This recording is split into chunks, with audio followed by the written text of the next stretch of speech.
In Colombia, supporters of President Gustavo Petro called for a nationwide rally in support of the head of state as Petro reaches 100 days in office. The president of China, Xi Jinping, warned the G20 member countries promoting confrontation between blocs will only divide the world and undermine global development.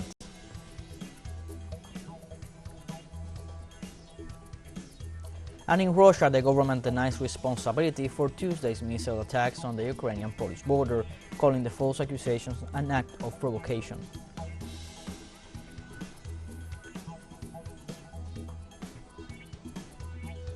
Hello, welcome to From the South. I'm Luis Alberto Matos from the teleSUR studios in Havana, Cuba. We begin with the news. In Colombia, supporters of President Gustavo Petro called for a nationwide rally on Tuesday in support of the head of state as Petro reaches 100 days in office. From the start, the new administration has shown full willingness to achieve peace by implementing the Total Peace Law that seeks to engage armed groups in a dialogue for a negotiated solution to a decades-old guerrilla conflict. Since Petro took office, his administration has implemented proposals that have generated a positive change in the country's foreign policy. Social and cultural movements as well as trade unions are mobilizing peacefully this Tuesday to express their support to Petro and the tax, labor and health reforms promoted by his administration.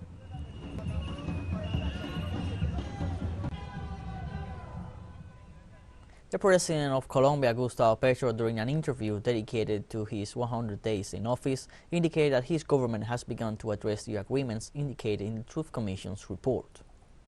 We have already been advancing in a certain way. Part of the commitments derived from the Truth Commission's report. But our idea is to fulfill all of them in the government. Meanwhile, the Colombian president said that his government is working to present a project for a new preventive health model in 2023. This preventive health model, which is the first base, has already started to be built. In order to have more power, we have to reform Law 100. Next year we will present the project. We are working on the coordination of the population and the health forces so that the best possible project is achieved.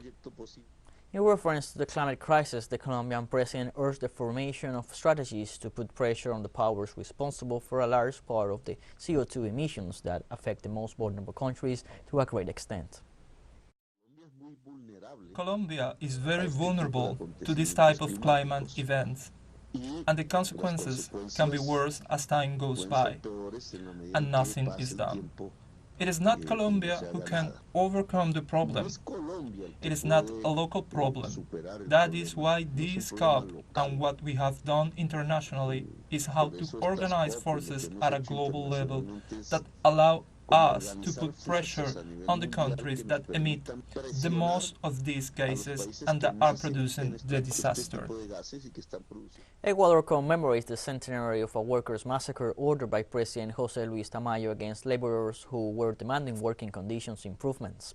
On Tuesday in Quito, a popular rally is planned to pay homage to the victims of the 1922 massacre that took place in Guayaquil. 100 years ago, the government of President José Luis Tamayo accused the workers who were demanding labor improvements of being anarchists, guerrillas, and terrorists, with the purpose of justifying the repression in which a great number of people were murdered. Commemoration started in October and will last until December, with dance, theater, music, cinema, academic events, and fairs.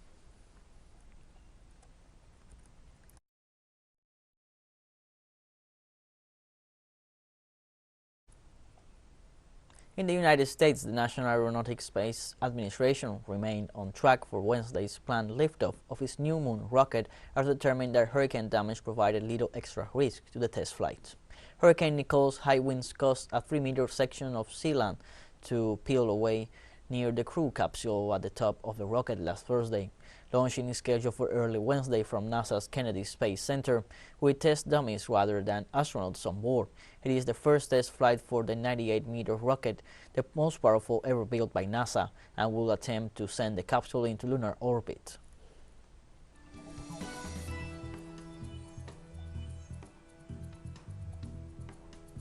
Let's take a short break, but first remember you can follow us on TikTok at the account at teleSUR English, in which you will be able to see news in different formats, news updates, and much more.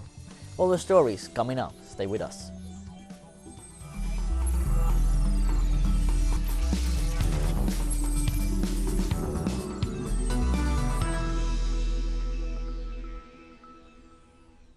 Welcome back to From the South.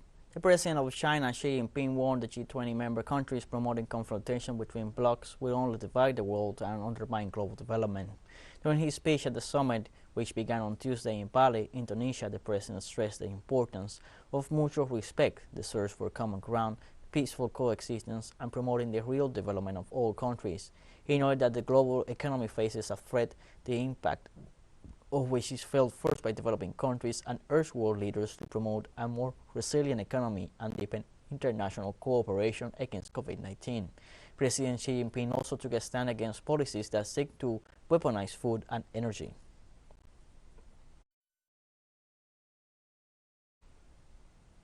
In Indonesia, the President Joko Widodo welcomed the leaders of the group of 20 major economies and inaugurated the summit that will last until Wednesday in Bali. All the leaders of the group, with the exception of the leaders of Russia, Brazil, and Mexico, who sent their foreign ministers, participate on Tuesday in the first plenary session in which they will discuss food security, digital transformation, and will also hold bilateral meetings on the margins of the summit.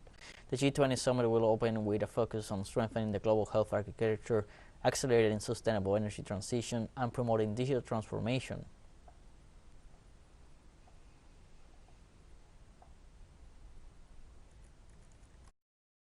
We should not divide the world into parts.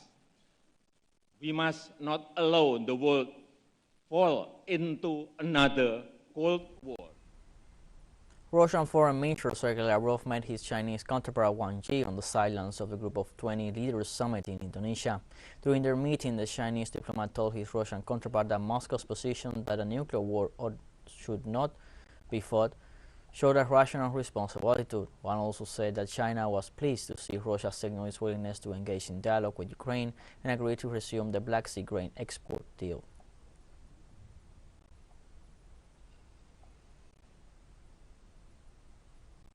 Meanwhile, Russia's Foreign Minister Sergei Lavrov said that Ukraine's conditions for restarting talks with Moscow were unrealistic.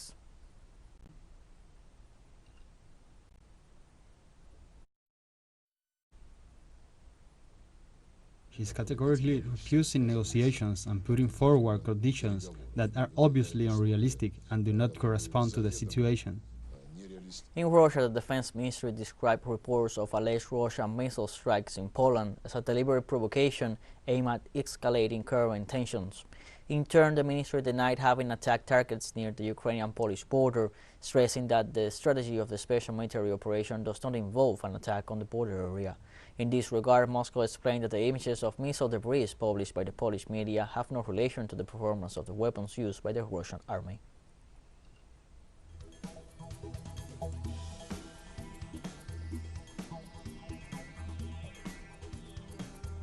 And we have more news coming up after a final short break, so don't go away.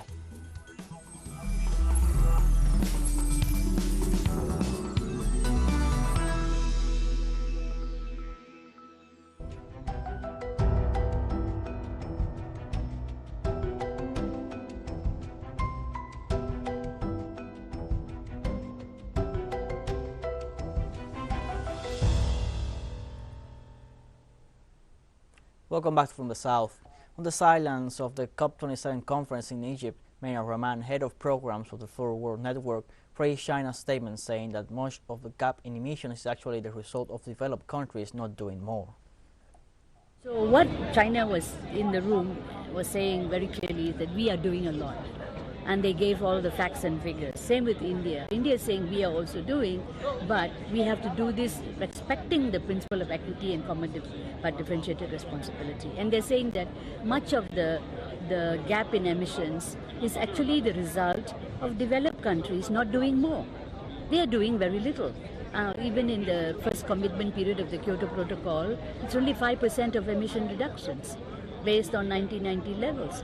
Then in the pre-2020 time frame, they were supposed to reduce up to 25 to 40% by 2020 based on 1990 levels. They never achieved that. It's much lesser.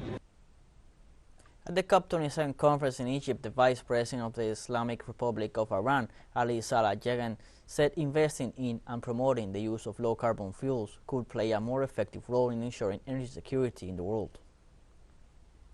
Absolute disuse of fossil energy seems highly unlikely in the short and mid-run. That is why investing in and promoting the use of low-carbon fuels, such as natural gas and systems with higher energy efficiency, could play a more effective role in ensuring energy security, as countries push forward with the sustainable development plans. Indonesia on Tuesday signed deals with international lenders and major nations that will bring billions of dollars in funding to help the country increase its use of renewable energy and reduce its reliance on coal. The $20 billion agreement was announced on the sidelines of the Group of 20 summit in Bali. In this regard, Indonesia's coordinating Minister of Maritime and Investment Affairs, Luhut Binsar Pandajaitan, said his country has an important role to play in avoiding the worst impacts of climate change. Participating governments such as the United States, Japan, Canada, Denmark, and among others are to provide around $10 billion in concessionary lending, grants, and equity.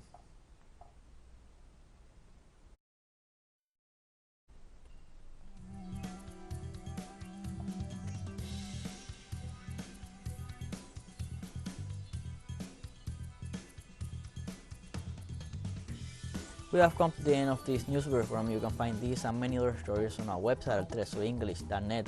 You can also join us on our new Facebook page at teleSUR English Official, Twitter, Instagram, Telegram, and TikTok. For teleSUR English, I'm Luis Alberto Matos. Thank you for watching.